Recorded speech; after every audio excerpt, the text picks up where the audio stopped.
won Super Bowl 34 with the Saints and is one of the greatest to ever lace him up on the collegiate gridiron, to say the least. At Reggie Bush on Twitter, physically here in studio. Yeah. A belated happy birthday. Thank you, to man. you, Appreciate Reggie that. Bush. 31 yesterday, huh? Oh, man. I can't believe it. Now, I know part of how you wanna celebrated it because Chris Brockman was at the Clippers game last night, and he spotted Right. you. Yeah, Spotted we were you. at the game, yeah. It was a good game. We picked a good game to go to, right? It was amazing. Although Yeah. I took issue with how you were greeted by the fans last night. Yeah, you know, it comes with the territory. You know, I've been booed, I've been cheered, I've had a little bit of both, and, you know, it is what it is. You know, I understand it. I mean, I'm not dumb. You know, I get it, but, you know. But at the end of the day, though, when fans are one-on-one with you. Oh, I've Right. never had anybody ever come up to me and tell me that they hate me, ever. Like physically to No, your face, right? Never. And I know some of the people, you know, that may boo, or I know I've seen some people that boo me, and then after the game they're like, hey, can I get an autograph? Or, you know, can I get a picture? Hold on a minute. You know somebody has booed you because you physically saw them do it? Yes. And then afterwards asked me for a picture or autograph. Now, what do you do at that point in time? Kill him with kindness. You have to, You right? have to kill him with kindness. Because you have saw to. what Carmelo did 2 nights ago, right? I didn't. I In New missed it. York? Okay. No. Fan goes at him, screaming at him. Says, you suck, you suck, you suck. And then, or do we have the soundbite? Can we actually play that for Reggie Bush? Do we have the Carmelo Anthony soundbite? See those socks right there? He described after the game what happened. Okay. Now, we had no idea. Do we have that soundbite for him? Here we go. Play it for Reggie. Yeah, no, he was just kept calling my name, and just saying, you guys suck, and, you know, at that point, you know, like I said, I was trying to gather myself, and I just turned around, and all I did was I pointed to, you know, to Dolan and told him, look, the owner's right there. You ask for your money back. That's the, I mean, at that point, you know, he called me to tell me that he's never coming to another game and we suck. And, I mean, you just don't want to hear that. So I pointed to the owner and told him, look, you deal with that with him. You know, maybe you can get your money back. Can you imagine? That's hilarious. Like if hey, there's Tom Benson over there, or No, I don't. you know, there's Stephen Ross over there. There's the Ford family over there. I mean, listen, fans are gonna be fans. You know, they're going to boo you. Not everybody's gonna like you. And then I think once you are okay with that as an athlete and as a competitor and as a person, then you'll be better off when you encounter situations like that. Because I've been in those situations where the home team, just last season in San Francisco, the home team fans were booing us, you know, at some games. And, you know, it's part of the deal, man. It's part of the territory. And obviously we all want to win as competitors, and we always want to, you know, win championships and all those different things. But I've been booed. The year we won the Super Bowl in New Orleans, we lost our 3rd game straight. And to end the season, right? To end the season.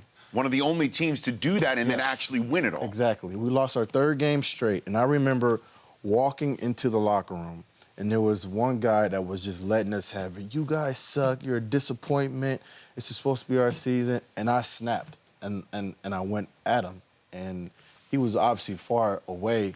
But once I got to the locker room and I gathered myself and I kind of calmed down, I was like, that was unnecessary. Now, did somebody call you out? Was it noticed in the media? No, not at all. No. But it was just a team, the guys, we were walking to the locker room. We were already back behind the stadium, and we were just about to go into the locker room. And there's a part where the fans are leaving from upstairs, and they can see down at us. And this guy was just letting us have it, cussing at us, just going crazy. And I couldn't take it because I knew what we were capable of. That last game, we didn't play, because we didn't need to. We didn't play anybody. Well, I remember that year. You were 13-0, and the NFL Network came in. The Cowboys beat you. The Cowboys legitimately beat us. And then I forget who the second loss was to. And then that 3rd game, we played Tampa, and everybody expected us to whoop them, and we didn't. And they beat us. And so you were 13-3 running back going through the tunnel in the Superdome, and fans are getting on your case right there. Letting us have it, booing us. Yeah. And, you know, it's, again, like I said, it's part of the territory. You know, I've been on every side possible, you know, and I understand it. And so it just comes with the territory. And like I said, the faster you can understand that, then I think the better off you'll be when you encounter those type of fans. Have you made any peace with USC at all? I mean, what's your relationship with the institution right now? Reggie? I went to the Pac-12 championship game, and that was the first time I had been back. And honestly, I wasn't going to go if it wasn't for Marcus Allen and Ronnie Lott calling me and expressing how much they wanted me to be there and how much everybody else wanted me to be there at the game. I wouldn't have went.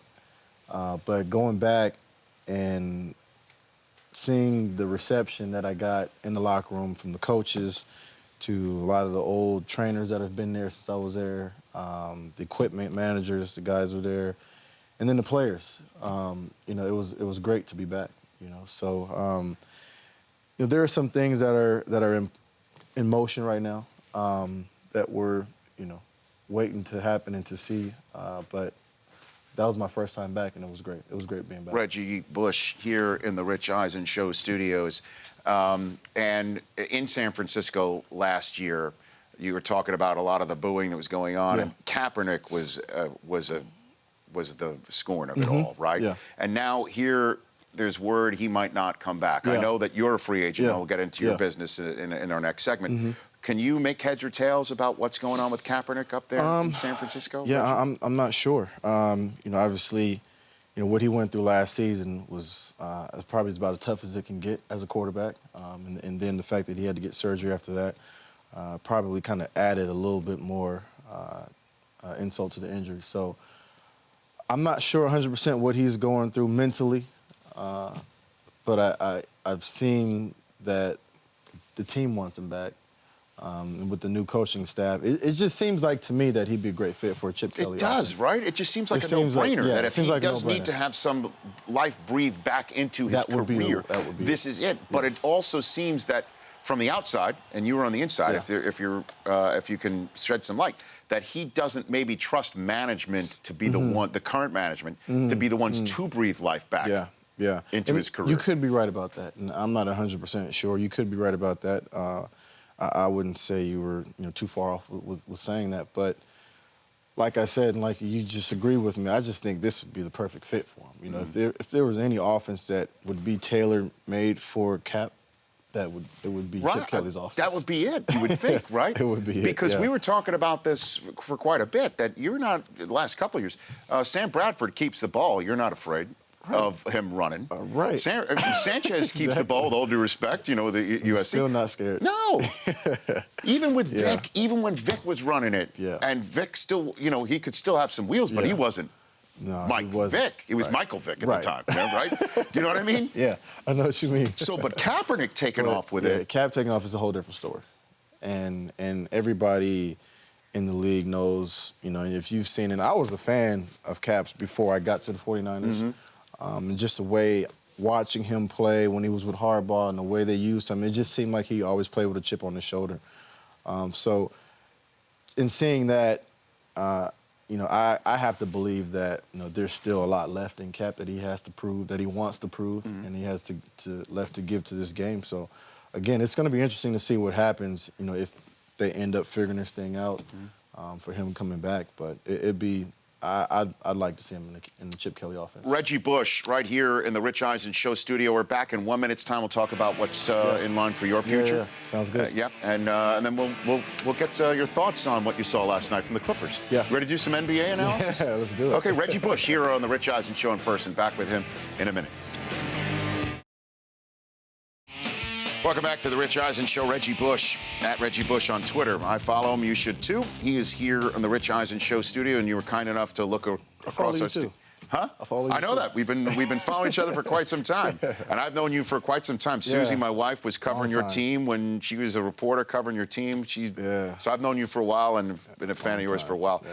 So you were looking over our studio, and you were kind enough to point out how nice the studio was. And then you noticed the grease board that we have there.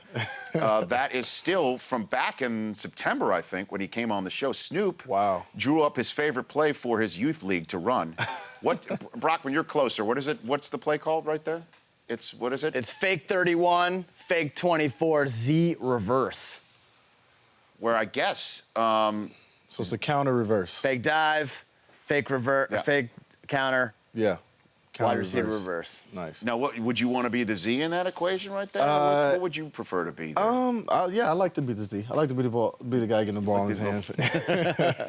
Now, and then is that 2B or 28? yeah, that's 2B. 2B. I think okay. with All right. 3B, QB, Two back, 3B, three 2B. back. Yeah, the three back, okay, two I'm back. assuming that's what that means. Yeah, Yeah. Snoop. Yep. Coach Snoop, the great. Coach Snoop. I've been to some of his games before, and he actually does a pretty good job. Now, he must have been a presence at USC all the time, right? when you were Always. there? Yeah, Snoop was always there.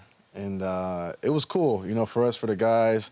We grew up as Snoop fans, and seeing him come around and hang out with us was really cool. It was pretty surreal, and we enjoyed it. We liked it a lot. So what do you think? What you saw last night, Westbrook and the Thunder and the Clips and Yes. Chris Paul, Yep. some of the best ball handlers in the game. Do you think anybody's got a shot at the Warriors this year, Reggie? I know there's been a lot of talk about OKC having a shot to be the team to knock them off. And, in my opinion, if you have Westbrook and Kevin Durant on the same team, I mean, there should be no wins for anybody. I mean, those are two of the... You'd think. You would think that, right? And then you throw in Ibaka, who's a great player. Adams and his mustache. Yeah, Adams and the mustache. Please, the come on stash now. is amazing. How was it like up close? It's I haven't pretty seen strong. it up close. It's Is a it? strong stash. Is yeah. it tough to even look at the game from that It's up hard close? to even look at the game once you see the stash coming at you. He's running down the court. Honestly, it is, though. When he's running down the court, you really don't notice a whole lot, anything else other than his mustache just running at you. Well, it's interesting. I'm glad, I just thought of something here with you sitting here. Because some of the moves I've seen you make are earth-shattering, where it's just like you didn't think somebody could do something like that with the ball in his hands. Right. And people are saying that about Steph Curry right now. 100%. Is there something, 100%.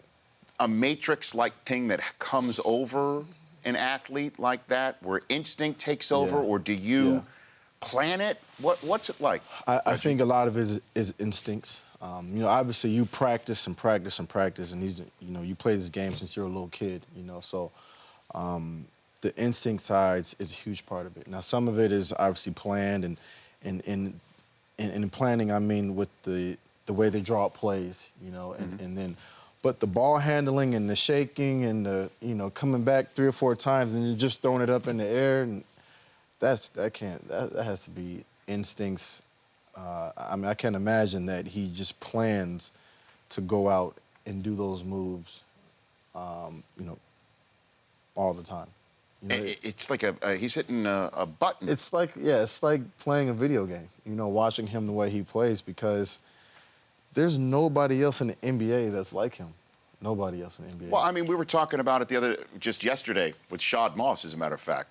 Bow Wow was the last person to be sitting in the seat that you're sitting in right now.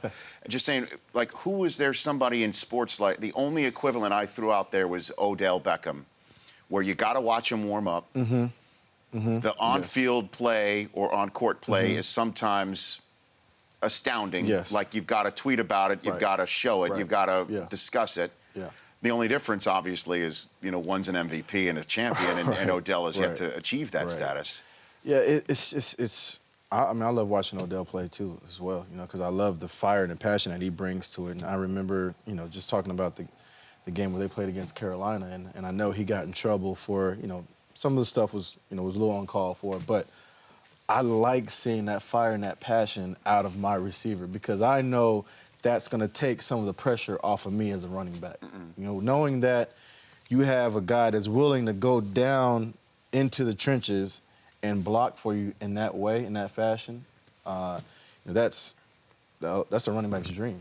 Reggie Bush. I've been on teams where the receivers don't want to stick their heads in there, and now it's like you playing against 10 guys in the box, or 9 guys, because this guy, he's going to be free every time. Did you ever say something to the receiver? Stick your head in there? Did you say something? You either got it or you don't got it. And yeah, you can yell at them, or you can say something to them, but they're either going to do it or they're not going to do it. And it takes a different kind of a receiver. I think when you think about a guy who's a great run blocker, like a Hines Ward, or Sure. he was one of the best to ever My do gosh. it. And He'd stick more than just his head in there. yeah, exactly. Maybe the whole the whole body.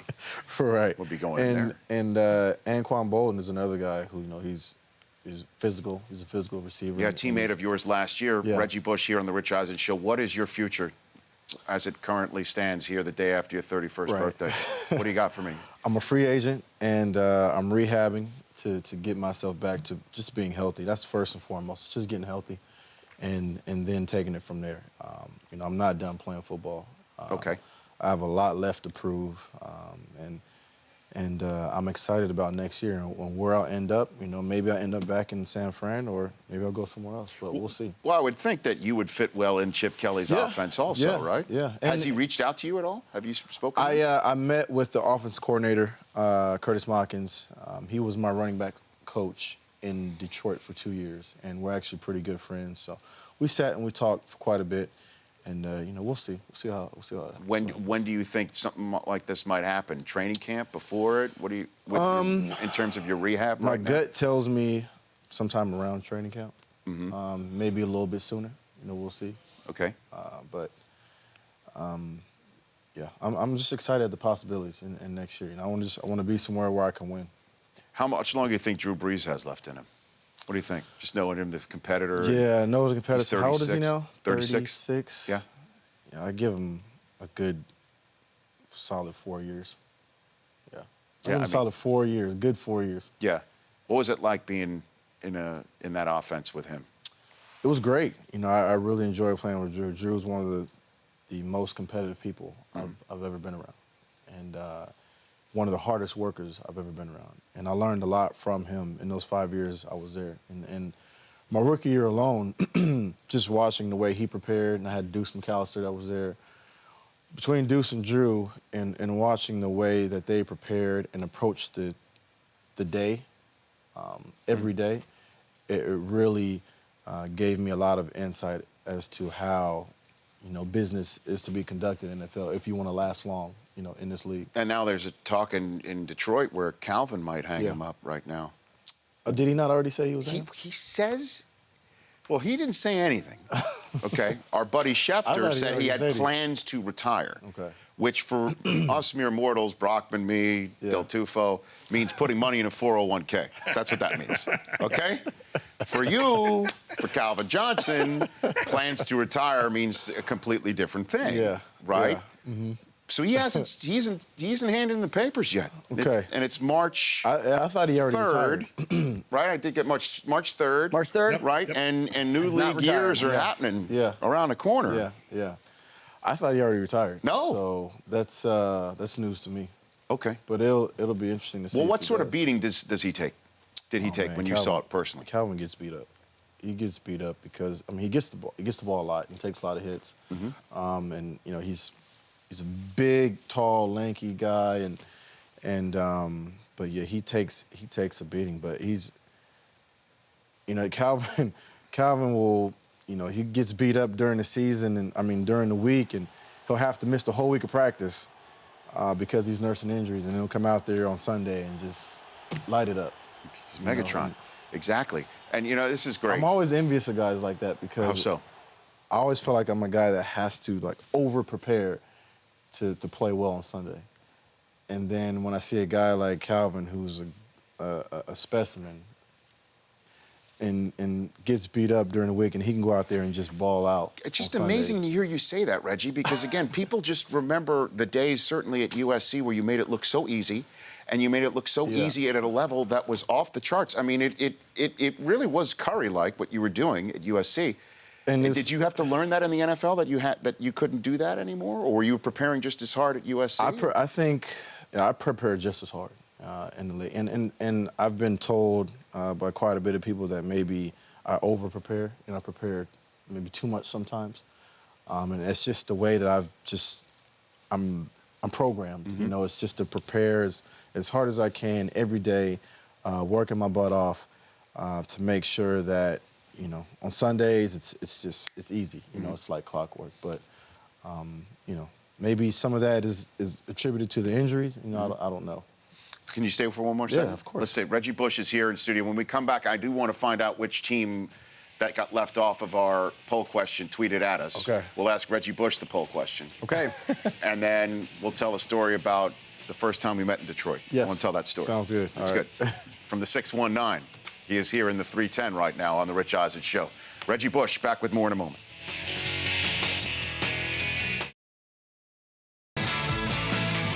All right, welcome back to the Rich Eisen Show. Reggie Bush right here. Okay, the poll question is what? Reggie's going to finish up the show The with us poll today. question is, what is the best franchise in American sports right now? Spurs, Blackhawks, Patriots, San Francisco Giants. Who would you vote for on that? Oh, man. I feel like the Spurs and the Patriots are like neck and neck. Right, same coach in a way, Yes. right? I mean, they're almost built the same too, right? Brady and Duncan, or Brady and the Admiral, Yeah. and Belichick, and Pop. Yeah. They're similar. How many do they have? Championships? Spurs have 5, Patriots have 4.